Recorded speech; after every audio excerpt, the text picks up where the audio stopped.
बिस्मिल्लाहिर्रहमानिर्रहीम। अस्सलाम वालेकुम दोस्तों, मैं हूं अनवार अहमद। आप देख रहे हैं अल्लाह दीन।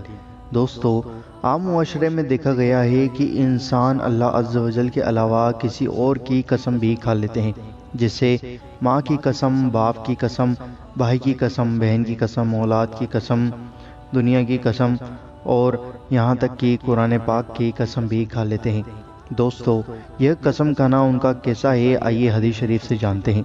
इस वीडियो को लाइक ज़रूर कर दो और इस वीडियो को शेयर ज़रूर करना, क्योंकि हर इंसान को यह बातें नहीं पता होती हैं। इसलिए आप इस वीडियो को जितना ज़्यादा शेयर करेंगे उतनी ही ज़्यादा लोगों को मालूमात होगी और लोग इस बहुत बड़े गुनाह से बच जाएंगे। तो आइए नाजरीन जानते हैं, अल्लाह अज़्ज़ व जल के अलावा किसी और की कसम खाना कैसा है। हमारे मुआशरे में एक चीज़ बहुत आम हो गई है। हमारे कुछ मुस्लिम भाई बहन कम इल्मी की वजह से बड़ी आसानी से गैरुल्लाह यानी अल्लाह के अलावा किसी की भी कसम खा लेते हैं, जैसे कि अम्मी की कसम, अब्बू की कसम, तो कभी औलाद की कसम, कभी कुरान की कसम। जबकि इस्लाम के अंदर गैरुल्लाह की कसम खाना शिर्क है और इसे रसूलुल्लाह सल्लल्लाहु ताला अलैहि वसल्लम ने मना फरमाया है। रसूलुल्लाह सल्लल्लाहु ताला अलैहि वसल्लम ने इरशाद फरमाया है, अगर किसी को कसम खानी हो तो अल्लाह की ही कसम खाए, वरना खामोश रहे। यह सही बुखारी की हदीस शरीफ है। एक और हदीस शरीफ हम आपको बताते हैं जो तिर्मिज़ी शरीफ के अंदर लिखी हुई है।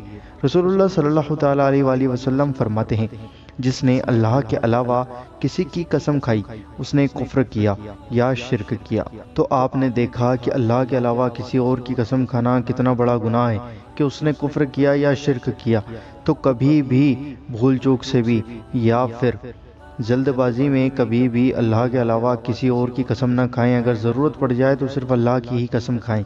एक और रिवायत में आप सल्लल्लाहु ताला अलैहि वसल्लम फरमाते हैं, अपने माँ बाप और बुतों की कसम ना खाओ और ना ही अल्लाह के अलावा किसी और की कसम खाओ। अगर कसम खाने की ज़रूरत पड़ जाए तो सिर्फ अल्लाह की सच्ची कसम खाओ। यह हदीस शरीफ नसाई शरीफ के अंदर लिखी हुई है। दोस्तों, अल्लाह रब्बुल इज़्ज़त अपने हबीब के सदक़े हमें कहने सुनने से ज़्यादा अमल करने की तौफीक अता फरमाए। आमीन, अल्लाहुम्मा आमीन। कमेंट बॉक्स में आमीन ज़रूर लिखें, क्या पता किसके मुंह से निकला हुआ आमीन कब कबूल हो जाए। और दोस्तों, इस वीडियो को लाइक ज़रूर कर दो, इस वीडियो को हर एक शख्स के साथ ज़रूर शेयर करें ताकि यह इन्फॉर्मेशन हर एक इंसान तक पहुँच जाए। और दोस्तों, अगर आप चैनल पर नए हों तो सब्सक्राइब करके बेल आइकन ज़रूर दबा दो ताकि आपको हमारी आने वाली हर वीडियो का नोटिफिकेशन मिल जाएगा।